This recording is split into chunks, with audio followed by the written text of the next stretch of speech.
काय रे भैया, चप्पल पाहिजे का?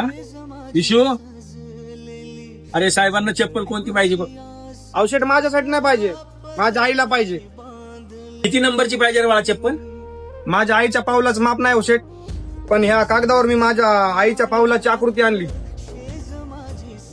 अशी आकृती पाहून तर कधी चप्पल दिली नाही मी आजपर्यंत.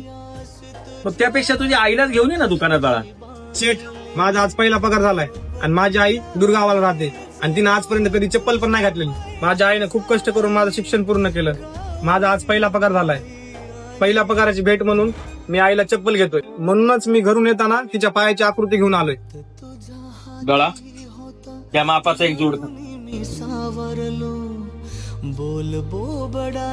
हा बाळा, हा दुसरा पण जोड घेऊन जा. एक जोड जर खराब झाला तर भावानं दिलेला हा दुसरा जोड म्हणून आईला चप्पल दे, पण अनवाणी फिरू नकोस म्हणावं. धन्यवाद शेठ. बाळा, तुझी जर हरकत नसेल तर आईच्या पायाची आकृती असलेला हा कागद मला देतोस का? चालतं शेठ, हे घ्या. शेठ, तुम्ही हा कागद कशासाठी घातलाय? बाळा, ही केवळ पावलाची आकृती नाही तर साक्षात लक्ष्मीची पावलं आहे. ज्या माऊलीनं अत्यंत कष्ट घेऊन आपल्या मुलावर संस्कार केले आणि मुलाची प्रगती झाली. कदाचित ही पावलं आपल्या देवाऱ्यामध्ये ठेवल्यामुळे आपल्याही दुकानाची प्रगती होईल, भरभराट होईल, असं मला विश्वास आणि श्रद्धा आहे.